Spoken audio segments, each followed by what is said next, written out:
boa tarde pra você. Tá começando a Hora do Esporte aqui na tela da TV Câmara de São José dos Campos. Vamos juntos nesta sexta-feira até as 3 da tarde, trazendo sempre as principais informações do esporte aqui da nossa cidade. Aqui comigo ele, jornalista, repórter esportivo, o Barbinha da TV Câmara, o nosso querido Paulo Ricardo. Tudo bem, Paulito? Boa tarde. Boa tarde, Vera. Boa tarde a todos ligadinhos aqui no Hora do Esporte. Hoje o programa está dinâmico. Muita informação, Vera. Recheadaço o nosso Hora do Esporte. Aqui com a gente também o nosso intérprete de Libras, o nosso querido Luiz Fernando, o papai do Lorenzo. Lorenzo, que é o mascotinho do Hora do Esporte. Luiz, deixa eu ver se eu consigo dar o soquinho aqui, que o retorno ali... Aê, beleza, bem passou, mas deu certo. Nosso soquinho maroto de toda segunda, quarta e sexta. O Luizão, que sempre leva a informação para a comunidade surda que acompanha o nosso programa, tá certo? E olha só, a gente começa o Hora de hoje falando de basquete feminino. Ontem, no ginásio Teatrão, o São José recebeu as tricampeãs da LBF, a fortíssima equipe do SESI Araraquara. O nosso repórter, o Gabriel Campoy,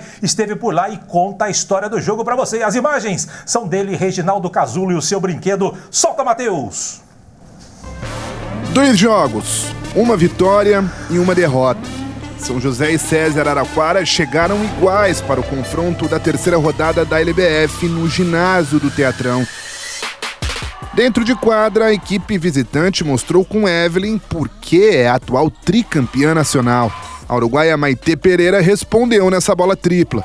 Depois, uma sequência de pontos logo faria o SESI disparar no marcador e abrir boa vantagem. Dá uma olhada nessa bola de fora da Vitória Marcelino. Mas perto do fim da parcial, o São José ganharia tração. As águias também conseguiram encaixar uma boa sequência de pontos. Empataram a partida em 12-12 nesta bola de Maite Pereira.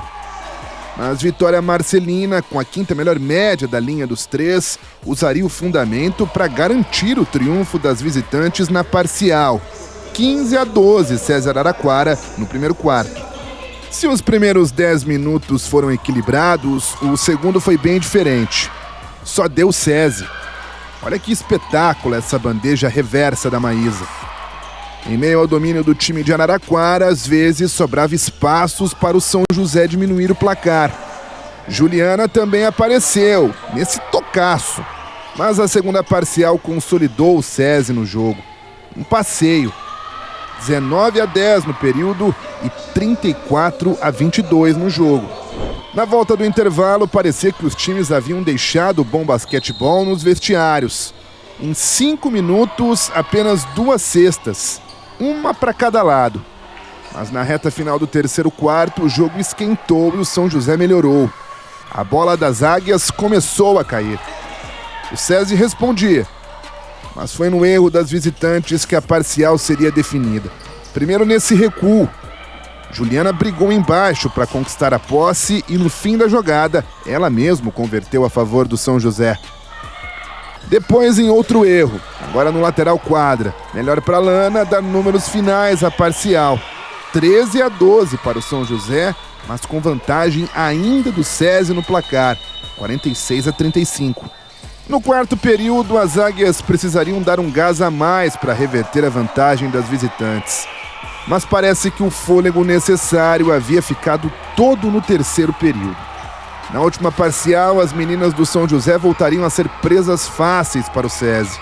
Marília Way ainda tentou alguma coisa, mas o SESI sobrou também no último quarto, do início ao fim. Com a Aline Moura girando bonito no garrafão, e Evelyn, após essa transição rápida, guardou mais 2 e daria números finais à parcial. 12-9 para as visitantes no último quarto, decretando o placar final no Teatrão.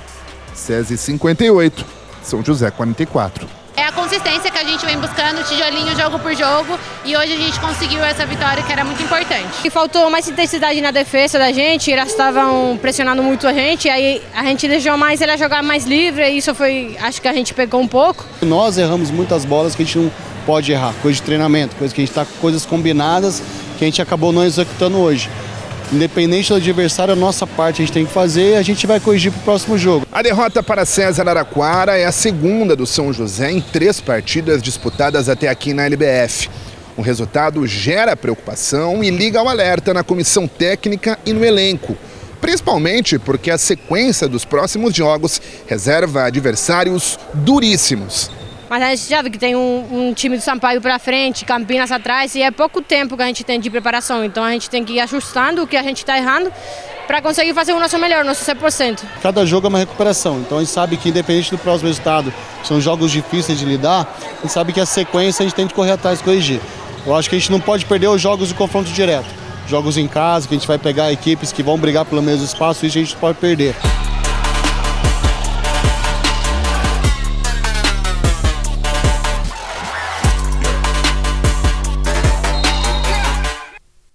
Pois é, Paulito, a gente falou na quarta-feira da dificuldade que seria para o São José enfrentar as atuais tricampeãs no ginásio do Teatrão e se comprovou em quadra, né? Embora o placar baixo, né, 58-44, mas mostrou seu poderio a equipe de Araraquara. Sem dúvidas, Vieira. Eu acho que o São José teria que fazer um jogo beirando a perfeição para poder conseguir bater de frente com o time de Araraquara. Primeiro set até foi bem, depois quando voltou do intervalo, o terceiro set também conseguiu, o quarto conseguiu competir.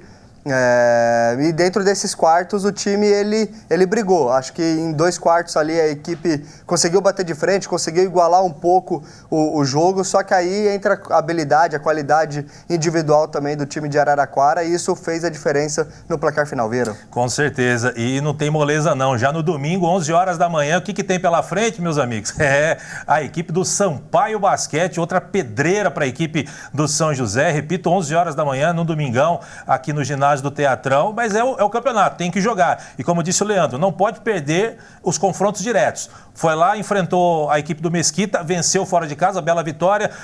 Era um confronto direto também contra o Santo André, mas como era a estreia do campeonato, fora de casa, está dentro da normalidade e acabar perdendo para a equipe do Santo André. Agora, os outros adversários, que realmente são confrontos diretos, não dá para o São José negociar ponto, como se costuma dizer, bem, Paulito. E aí tentar beliscar um pontinho aí desses adversários que assumidamente estão numa prateleira acima em relação ao São José. Tem nada não, agora é se preparar para a equipe do Sampaio, domingo, 11 da manhã, no ginásio do Teatrão, tá certo? Paulito, mudando de assunto para a gente fechar o primeiro bloco do nosso Hora, falando de futebol feminino, depois de vencer com goleada por 7-0 o time do Araguari, você tá vendo imagens aí do jogo passado, lá de Minas Gerais, o Araguari fora de casa, na primeira rodada do Campeonato Brasileiro da Série C, também chamado aí de Série A3, o São José agora fará a sua estreia em casa na competição neste próximo domingo, dia 29, às 3 da tarde, no estádio Martins Pereira.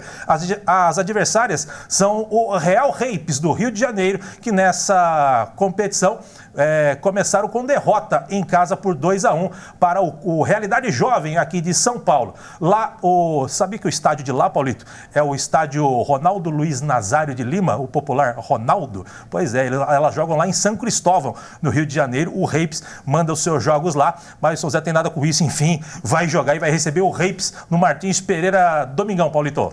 Muito bacana, eu acho que essa homenagem para o fenômeno nada mais justo, né?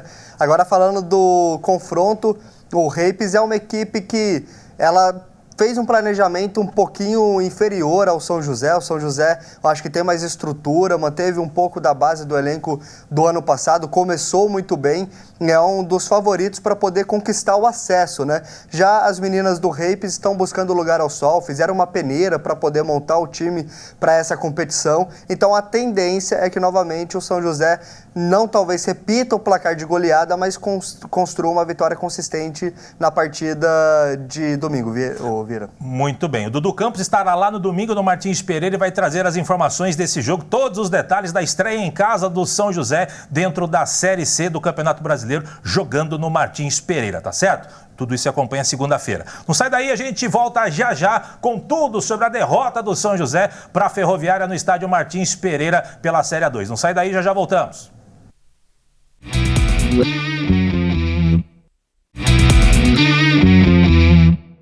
Muito bem, estamos de volta com a Hora do Esporte para falar de São José e Ferroviária pela terceira rodada da segunda fase do Campeonato Paulista da Série A2. As equipes se enfrentaram no Martins Pereira e teve emoção até os acréscimos do segundo tempo. Quem vai te contar a história do jogo é o Paulito, que esteve lá ao lado do Reginaldo Casulho, o seu brinquedo de novo. Vamos acompanhar o jogo, solta, Matheus!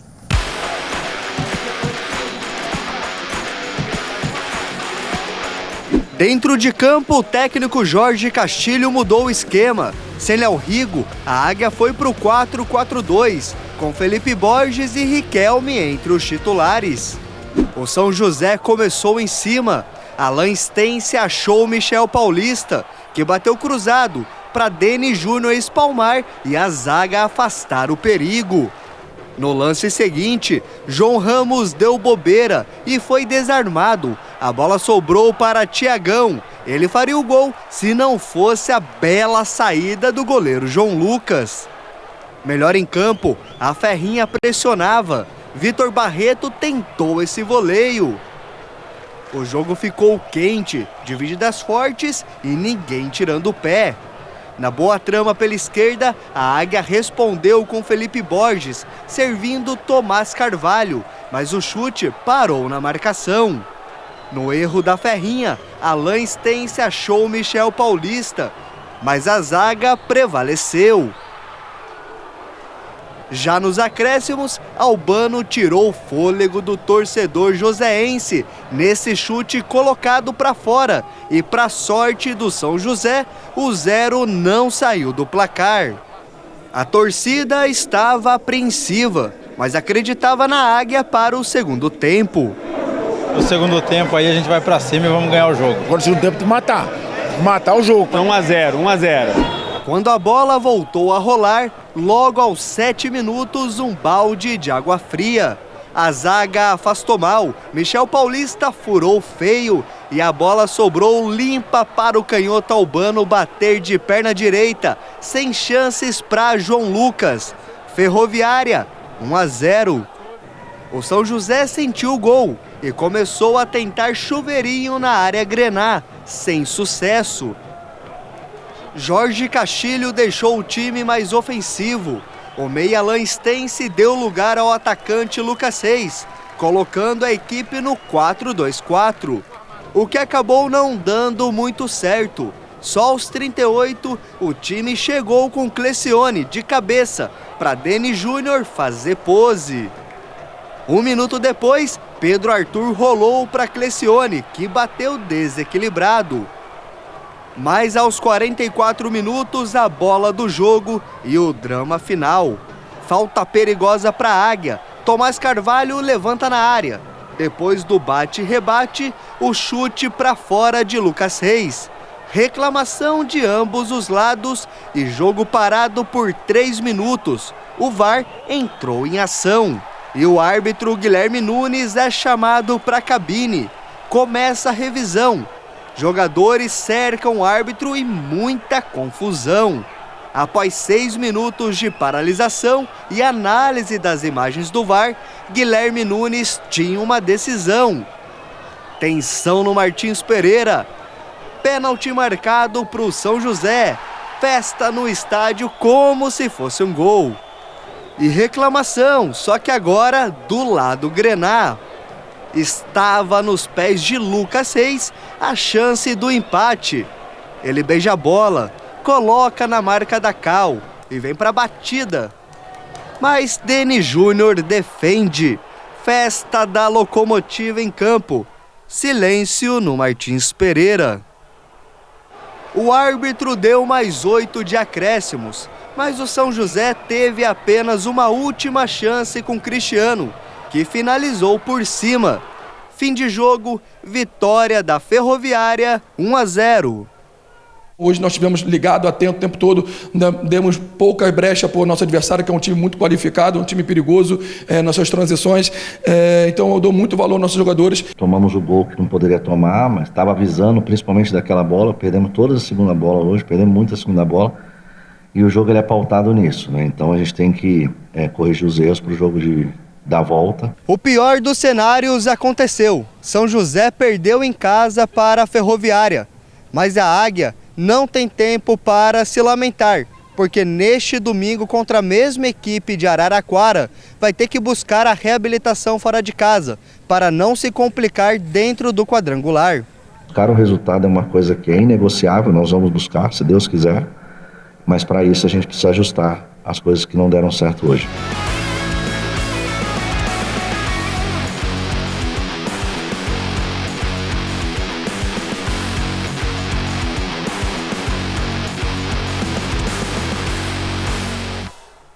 Pois é, Paulito, o São José não se apresentou bem, ainda teve essa última chance com o Lucas Reis, que acabou desperdiçando, foi de cabeça baixa. Se você olhar direito ali, o goleiro já está indo para o canto esquerdo, onde ele bateu. Se ele tem essa observação, ele desloca o goleiro e faz o gol. Mas só erra quem bate. O Lucas Reis chamou a responsabilidade, acabou errando. Não dá para crucificá-lo, mas foi um momento decisivo da partida que ressurgiu a Ferroviária, que se empata o jogo, não mataria a Ferroviária de fato, mas com certeza, moralmente para eles, ia ficar muito complicado e para o São José, devido às circunstâncias, seria muito melhor.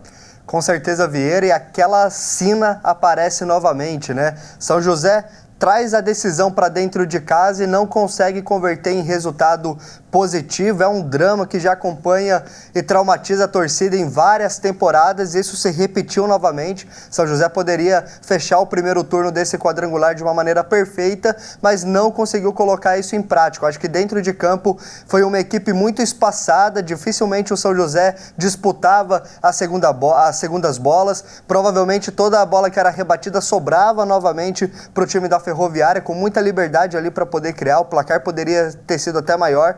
Eu acho que pro jogo agora em Araraquara, São José precisa fazer diferente. Tem que ter pelo menos um pouco mais ali de organização e de vontade nessas divididas, Vieira. Muito bem, vamos ver como é que ficaram os grupos, né? Depois de 3 rodadas, primeiro grupo do São José, o Juventus assume a liderança, mesmo com 6 pontos, assim como o São José, mas pelo número de gols marcados, 4-3, a equipe do Juventus fica na frente do São José, as duas equipes com 6 pontos. Em terceiro, Sertãozinho com 3, Ferroviária agora com 3. Se terminasse hoje, Juventus e São José estariam classificados para as semifinais. O outro grupo, o grupo 2, tem o Votuporanguense na frente com 7 pontos, seguido pelo Ituano com 4, 15 de Piracicaba com 2, Água Santa também com 2. É a situação do Campeonato Paulista da Série A2 depois de 3 rodadas dentro desta segunda fase. Paulito, vamos até Araraquara, vamos saber também as informações, porque domingo tem São José e Araraquara, São José e Ferroviária lá em Araraquara. A tabela espelhada, as equipes se enfrentam de novo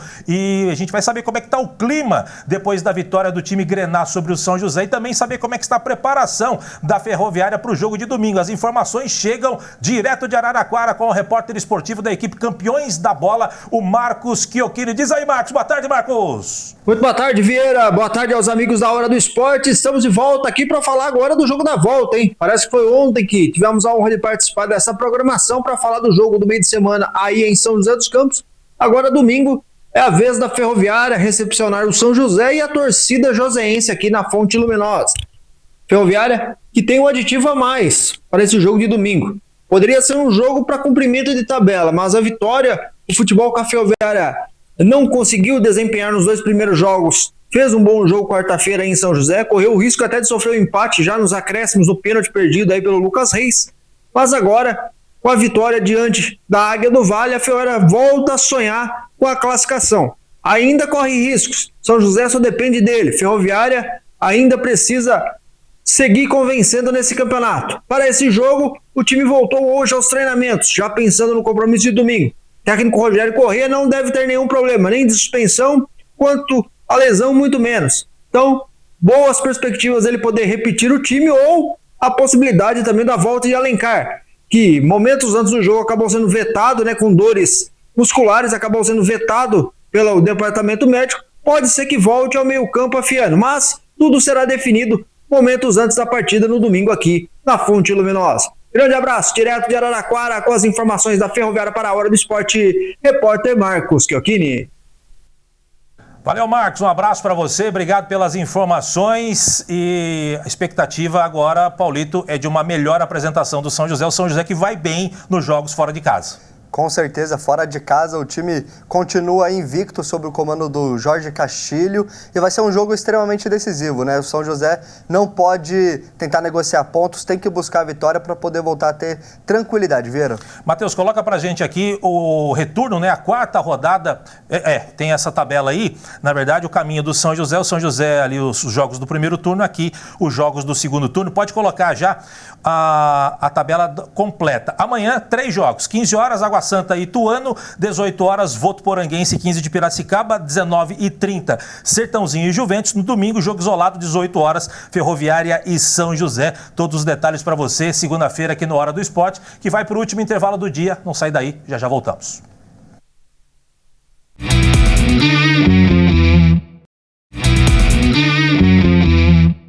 Muito bem, de volta com a Hora do Esporte para falar de vôlei. O São José decide hoje à noite a sua permanência na elite do voleibol nacional dentro da Superliga Masculina. O time do técnico Flavinho Tavares vai enfrentar o já eliminado SESI em Bauru, em jogo que não vale nada para eles. E o adversário direto contra o rebaixamento, o Joinville, vai encarar o Guarulhos, já classificado.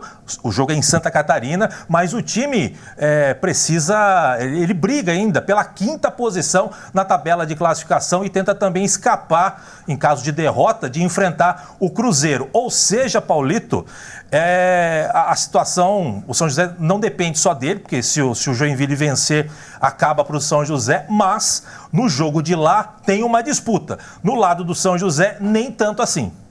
Vera, sabe aquela música do Marcelo D2, a tal da batida perfeita? O São José Vôlei vai ter que procurar a partida perfeita agora.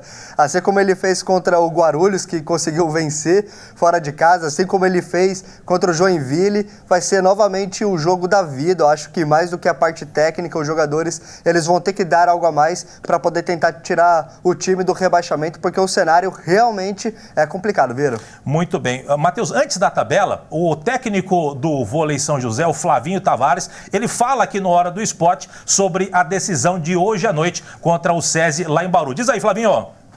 É uma finalíssima, na verdade, assim como todos os jogos do retorno foram pra gente uma final. Requer muita atenção, muita disciplina tática. A gente vai ter que entrar para entregar a vida, a alma e tudo que a gente puder dentro de quadra, porque uma vitória nossa nos coloca um pouco mais próximos do nosso objetivo, que é permanecer na Série A. Obviamente que aí depende de como vai ser o resultado do jogo Guarulhos e Joinville, que a gente possa fazer um grande jogo e sair daqui com a vitória. Pois é, Paulito, é vencer ou vencer, não tem muita escolha não para o São José, e aí ver o que vai acontecer lá no jogo de Santa Catarina. Matheus, coloca pra gente a tabela agora, por favor, porque já está definido os 8 classificados. Os 8 primeiros estão classificados para os playoffs. Só vai mudar aí, de repente, o posicionamento ali na meiuca. Mas Cruzeiro, Campinas, Praia Clube, Minas, Suzano, Monte Carmelo, Guarulhos e Goiás estão classificados. O SESI, nono colocado, já não tem mais chance. Joinville e São José brigam pelo rebaixamento. São José tem 20 pontos, se vencer por 3-0 ou 3-1, vai a 23, passa o Joinville, se o Joinville não vencer. Aí, Paulito, a matemática é simples. São José precisa vencer por 3-0 ou 3-1, faz 3 pontos, e a equipe do Joinville não pode vencer a equipe do Guarulhos, o São José escapa e o Joinville cai. Perfeito, acho que isso precisa ser o foco do São José, se não quiser ficar calculando ali. Mas vamos ver, né? Vamos ver. Acho que o SESI vai ser uma partida duríssima também. Eles vão tentar terminar o campeonato com dignidade na casa deles. Vai ser um confronto pesado aí pro time do São José. A gente torce que na segunda-feira traga boas notícias, Vera. Guerra de nervos de todos os lados, a gente vai acompanhar de perto e, claro, segunda-feira todos os detalhes aqui no Hora do Esporte, tá certo? Paulito, olha só que notícia boa. Amanhã, o estádio Martins Pereira vai receber a Seleção Brasileira Sub-20 de futebol para o primeiro de 2 amistosos contra a Seleção do Paraguai. Esses amistosos servem de observação da comissão técnica comandada pelo técnico Paulo Vitor Gomes, o PV, que está de volta à Seleção Brasileira. Esses 2 amistosos servem de avaliação dos atletas visando o Campeonato Sul-Americano Sub-20, que será disputado em 2027. Os ingressos podem ser adquiridos no site da Bilheteria Digital e os preços variam entre R$ 23 e R$ 69. A bola rola no Martinzão às 7 da noite, Paulito. Martins Pereira, que quando foi reformado tinha aquela expectativa na Copa do Mundo de receber seleções, agora vai ter a oportunidade, a seleção sub-20 voltando aqui para São José dos Campos, algo que não acontecia desde o final da década de 70. Então é um atrativo, a torcida com certeza vai comprar os ingressos. Eu acho que quem estiver presente vai prestigiar um jogo interessante, Vera. Muito bem, a gente vai acompanhar. O Gabriel Campó estará lá junto com o Sobralzeira na Ousadia e Alegria, trazendo todos os detalhes para você segunda-feira aqui no nosso Hora do Esporte, tá certo? Pra gente fechar o programa de hoje, deu tempo, hein, Paulito? Olha só, neste final de semana vai acontecer a 3ª rodada do Campeonato Joseense de Futsal Feminino 2026. As 2 primeiras rodadas, a rede balançou 43 vezes, apresentando aí uma média de 4,3 gols por jogo nas 10 partidas realizadas até agora. Então vamos fazer o seguinte, vamos ver os jogos deste final de semana, desta 3ª rodada, que serão todos eles no domingo, domingo, dia 29, no ginásio Cidade Jardim, começando a partir das 8 da manhã. O Matheus já colocou ali, ó. Então, todos os jogos domingo, 8 horas tem Fúria, futsal feminino contra o Dark Rush. Às 9 tem Geração Independente contra as Feras, futsal feminino. Às 10 da manhã, último pique contra o Rachão das Amigas. 11 horas tem o Freedom enfrentando Ousadia e Alegria. O Sobral é técnico lá, ele é, como é que fala? É consultor técnico do time. Ousadia e Alegria. E ao meio-dia tem o Girls United contra o ADC CTA. Campeonato bacana de acompanhar. A mulherada tá batendo um bolão, viu, Paulito? Sem dúvidas nenhuma, Vieira, eu estive lá acompanhando a segunda rodada, né, vendo presencialmente. É um jogo melhor que o outro, começa ali às 8 horas da manhã, vai terminar 1 hora da tarde e a torcida comparece, a comunidade abraça e em nenhum momento as arquibancadas ficam vazias. É um verdadeiro espetáculo, Vieira. Sem dúvida alguma, e a qualidade técnica dos jogos são muito bons, realmente. Vale a pena você prestigiar, você que mora na região, até mesmo você que não mora, prestigie as meninas, porque realmente são jogos muito bons, muito disputados, tá certo? Paulito, vambora? Partiu, Vieira. Tá na hora, tá liberado o decreto, né? Paulito, grande abraço pra você, sempre bom tê-lo aqui no Hora do Esporte, te espero segunda-feira, olha, vai estar recheado a Hora do Esporte, quem sabe com muitas boas notícias pro esporte joseense. Tá liberado o decreto, você aí de casa sempre com responsabilidade, que segunda-feira eu quero você aqui, Vivinho da Silva, acompanhando a Hora do Esporte. Que beleza. Luizão, um grande abraço pra você, sempre bom tê-lo aqui. Aí o nosso soquinho maroto, o Luizão que sempre leva a informação pra comunidade surda que acompanha o nosso programa, tá certo? Nós vamos chegando ao final do Hora de hoje, agradecendo a sua audiência, a sua paciência. Você fica agora com a programação da TV Câmara. Eu, Paulito, Luizão e grande equipe. A gente volta na segunda-feira pra te deixar muito bem informado sobre os esportes da nossa cidade. De minha parte, grande abraço, até segunda. Tchau, tchau.